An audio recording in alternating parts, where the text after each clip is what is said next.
こんにちは。Xbox 専門 VTuber のたくみしーなです。今回は2024年10月後半に新たにゲームパスに追加されるタイトルと10月31日をもって外れるタイトルをご紹介します。ぜひ最後まで見てね。サウスパークザ・フラクチュアード・バッドホール10月16日からゲームパスに対応します。サウスパークを題材にアニメそのままの雰囲気で作られた 2D 横スクロール型の RPG となっています。バトルは単性で各キャラクターの持つスキルをうまく利用していく戦闘を楽しめますが、今作は日本未発売で日本語にも未対応となっています。ドーナッツカウンティ10月17日からゲームパスに対応します。可愛いアライグマとなって穴を操作し、様々なものを落として穴を巨大化させていくパズルゲームです。優しい世界観で作られたとっても癒される雰囲気の作品で、ボリュームもコンパクトなのでサクッと気楽に遊べる作りとなっています。2羽のうさぎちゃんを穴に入れると、メックウォーリアー5クランズ10月17日発売日初日からゲームパスに対応します。2021年に発売された前作メックウォーリアー5マーセナリーズに続く作品となっています。ボリューム満点のキャンペーンモードでは数多くの惑星間で展開されるミッションや没入感のあるゲームプレイと戦闘を通して5人の若きパイロットたちの支配者から故郷を取り戻すための戦いが描かれることとなります。また最新のテクノロジーが搭載されたカスタマイズ要素だけでなくパイロットの成長システムも搭載しているとのことです。本作はアンリアルエンジン5を用いて開発されていて PS5 や PC とのクロスプレイにも対応し、オンライン最大5人での協力プレイも可能とのことです。前作マーセナリーズの方もゲームパスで遊ぶことは可能ですが、前作の方は日本語未対応となっており、今回新しく発売されるクランズの方は日本語への対応がアナウンスされています。私、ロボットものはアーマードコア以外はほとんど触ったことがないんですけど、日本語対応も行われますし、挑戦してみようかなと思います。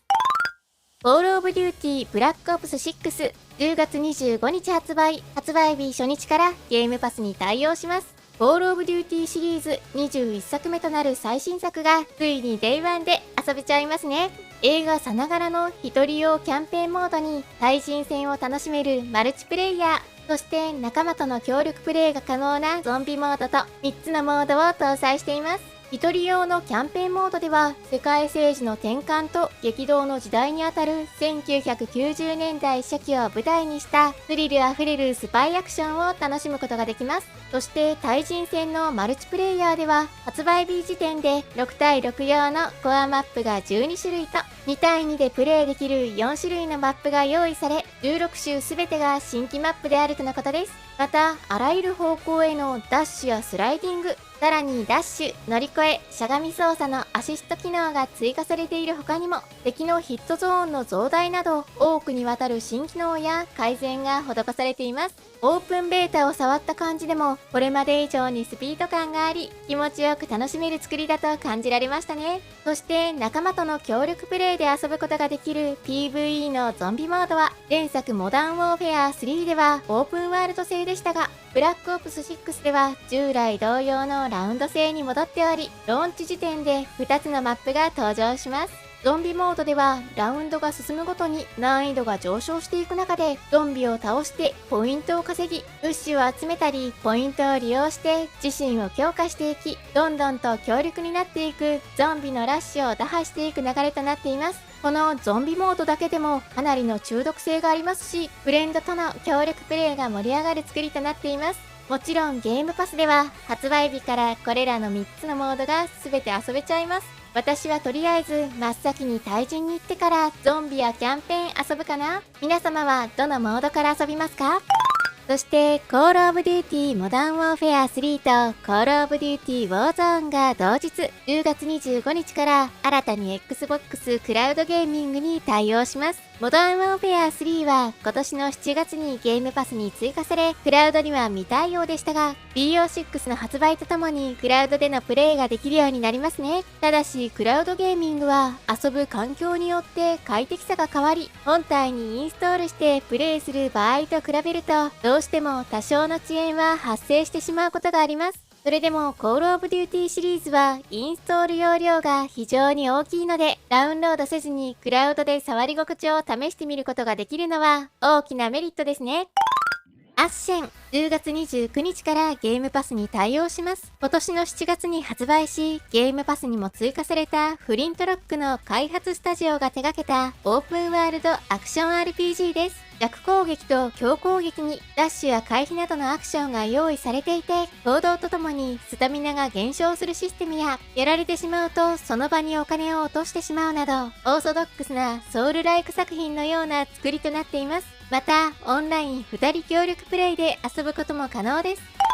デッドアイランド2、10月31日から海外の PC ゲームパスに対応します。今年の2月に海外の Xbox ゲームパスアルティメットに追加された今作が新たに PC ゲームパスでも遊べるようになりますね。あまりにもな過激さであるため、日本では未発売、海外でのみリリースされたタイトルであるため、ゲームパスでの配信も海外限定となっています。ただ、日本語は元から収録されているため、海外ストアでダウンロードし、日本語で遊ぶことが可能です。ロサンゼルスの数々の名所を舞台に、容赦のないゾンビたちを相手に、激しすぎる残虐な戦闘を楽しむことができるゲームとなっていて、本作ではゲーム史上最も先進的な切断システムを搭載、臓物と血にまみれた濃密なバイオレンスな戦闘を味わえるようにと、切る、砕く、燃やす、裂くなど、強烈すぎる表現を味わうことができます。こちらが今作最大の特徴であり、魅力となる部分ですね。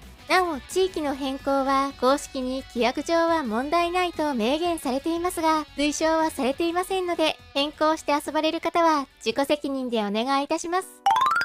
さらに、ザ・ハンター、コール・オブ・ザ・ワイルドが10月5日から新たに日本国内の Xbox ゲームパスに追加されました。もともとずっと海外のみで日本語未対応でゲームパスに対応していた本作ですが、今回日本語に対応して遊べるようにもなりました。本作は広大な自然を舞台に様々な動物のハンティングを行っていくオープンワールド狩猟ゲームです。音や糞、血などといった痕跡をたどって動物を発見し、音を立てないように注意しながら標的を仕留めるといった内容になっています。綺麗に仕留めることができた動物は評価が上がったり、一撃で仕留められなかった場合には評価が下がってしまうといった要素や、自身のレベルアップやスキルなどの概念も存在していて、新たなる武器や装備をアンロックすることもできます。また、最大8人のオンラインマルチプレイにも対応していて、フレンドと一緒に狩りを楽しむことも可能となっています。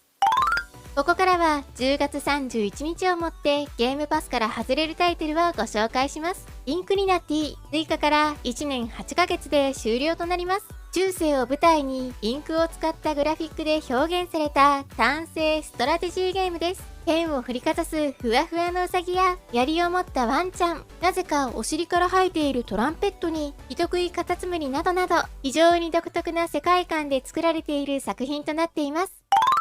ヘッドバンガーズリズムロイヤル、追加から1年で終了となります。オンライン30人での白熱した対戦が楽しめる陽気なリズムバトルロイヤルゲームです。シンプルな操作で記憶力、リズム感や反射神経、そしてラップの才能が試される今作では、全4ラウンドのミニゲームを勝ち抜き、誰よりも素晴らしいリズム感で1位を目指すのが目的となっています。ミネコのナイトマーケット。こちらも追加から1年で終了となります。猫たっぷりな日本風の村を舞台に、好奇心の強い少女ミネコとして村の人々と交流を行い、様々な仕事やミニゲームをこなして日常を過ごすスローライフゲームです。集めた素材を使用してアイテムを制作することができ、作ったアイテムをナイトマーケットで販売、そして貯めたお金を利用して新しい道具の購入やエリアの開放を行っていくような流れの作品となっています。ブロックディテクティブ・ザ・エンタイア・ミステリー。同じく追加から1年で終了となります。一人称ミステリーゲームであるカイル探偵シリーズ3タイトルは全て収録した作品です。絵本のような可愛らしいデザインの世界観で作られていますが、全編にわたって日本語は未収録となっています。ロンリーマウンテン・ダウンヒル。追加から5年で終了となります。マウンテンバイクで険しい山を下っていくタイムアタック型のレースゲームです。すごくシンプルな操作で複雑なシステムもないのに、ついつい熱中してしまう中毒性があり、個人的におすすめの作品です。心休まる美しいルートを行くのも、道を外れてゴールへの最速コースを探すもプレイヤー次第となっていて、うまく走ることができるととても気持ちのいい作品ですよ。ということで、今回は2024年10月後半に新たにゲームパスに追加されるタイトルと、10月31日をもって外れるタイトルをご紹介しました。私のチャンネルでは今後も Xbox の最新情報や製品紹介、レビューを行っていきます。よかったらチャンネル登録と高評価していただけるとすごく嬉しいです。X の方でも情報発信しているのでフォローしてね。それではまた次回の動画でお会いしましょう。またねー。